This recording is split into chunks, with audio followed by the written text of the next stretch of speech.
Hello, and welcome to a news show. I'm your host, Jerry Aquino. I want to thank you all for returning with us because we were gone for a little while, like 4 months, I believe. Yeah, but now we're back because we made a promise to our fans on the last show that if we got over 5 likes on Instagram and over 3 likes on YouTube, then we'd return for a 3rd season. So here we are. I honestly didn't think we'd reach those numbers. Yeah, I thought we were shooting impossibly high, but either way, we're back, and so much has happened since we left. I mean, I got COVID over the break, and I quarantined like I was supposed to, only to find out that the Center for Disease Control has changed their tune yet again. They're always changing up the rules on us. I mean, new CDC guidelines now lift the requirements to quarantine if you're exposed to COVID, and de-emphasizes screening people with no symptoms. They also came out and said that butt stuff doesn't count. It's just what I heard. It's like, you know what, I like that joke, but what doesn't it count as? We need some clarification. You know what? Go ahead and leave in the comments what you think it doesn't count as. Full sentences only, please. Speaking of butt stuff, R. Kelly is back in the news. Yep, R. Kelly is headed back to court for the sexual assault of a teenage girl 14 years after being acquitted. Prosecutors said that they felt like they had to act fast because once the case turns 15, Kelly will no longer be interested in it. You gotta strike while the iron's hot, or while the iron's still underage.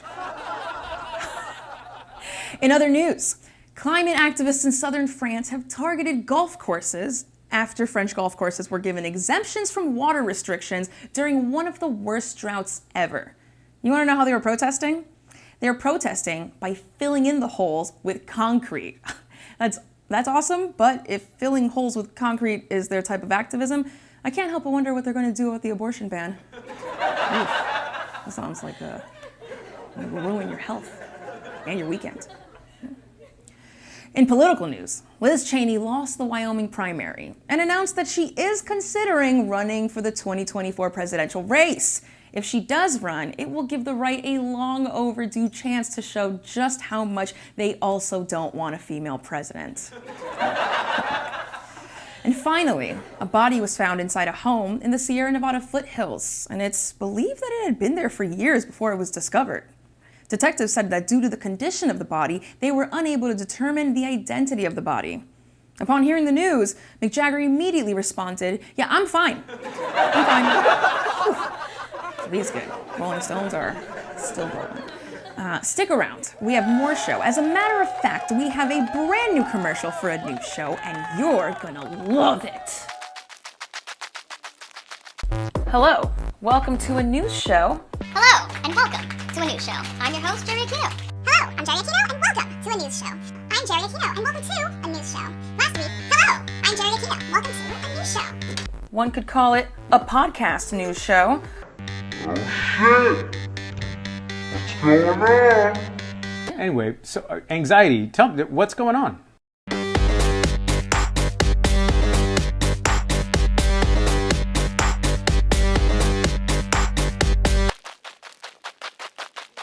We are back, and I'm standing next to a big screen. Here in the US of A, we have something called the Espionage Act. Its purpose is to prevent the unlawful retention of information about national defense, which a foreign enemy could use to harm the US.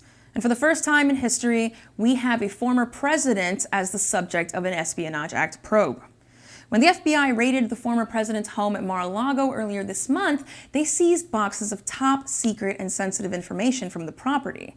Trump's allies are encouraging him to release the surveillance footage of the FBI searching Mar-a-Lago, but insiders are telling him not to because the public seeing the actual volume of stuff removed might change their perception. And what's the difference between allies and insiders, you might ask? Because I asked. Well, let's say your ex is trying to see your texts.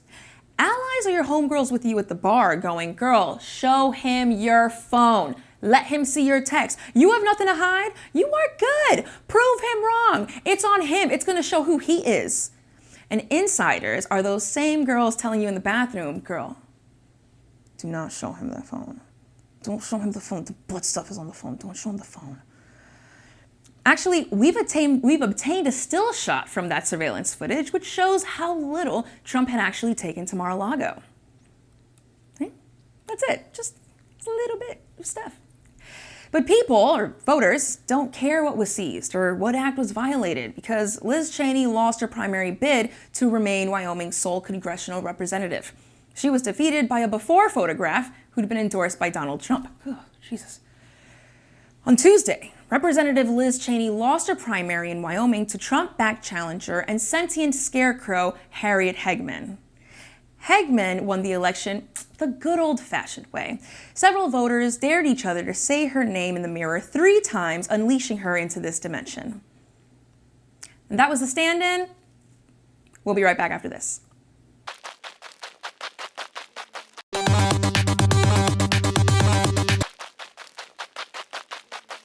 Welcome back to a news show. I'm Jerry Aquino, and I'm at the desk now. Let's get right into it. Mike Pence gave a riveting speech yesterday, and boy, was it a master class in public speaking. I think I've never spent a lot of time in New Hampshire, but I may someday. He's reeling them in. You know, the good part about no longer being vice president is you get to drive your own car. The bad part is you get to pay for your own gas. He's driving, he's paying for gas. He's like one of us now. This may be true only in America, and that is that you can be a congressman from your home state for 12 years.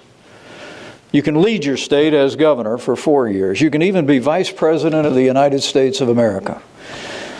But after it's all over, you're still going to wait 25 minutes for a table at Olive Garden on Saturday night.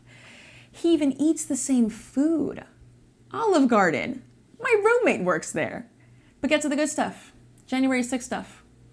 January 6th, if they were to call you, the committee, to come and testify, talk, would you be agreeable? Well, I would, if there was an invitation to participate, I would consider it. That's it. He's waiting on an invitation to testify. Masterclass. Saved the good stuff for last and left them wanting more.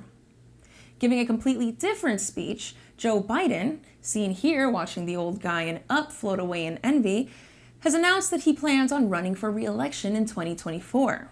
It's so inspiring. It's like watching the Terry Fox story, the guy with no leg running a marathon. We're all like, look at him go, he's really doing it. He's really gonna run, he's running, where's he going? He's running to the Denny's, but it's only 4. Oh, the early bird special. Makes sense. Yeah. And finally, monkeypox back on the scene with cases rising across the country where 93% of all cases are gay men. When I first heard about it, I was like, why does this disease gotta be so gay though? But then I was like, what is the government gonna do about it? Well, there is a vaccine available, and the government has made it a high priority to get it out to the LGBTQ community first. Going to all the gay night pride clubs, pride events, and I'm going. Mike, are you going? Well, I would, if there was an invitation to participate, I would consider it. And that does it. Make sure to like, subscribe, share, and leave a comment. I'm Jerry Aquino. Thanks for watching.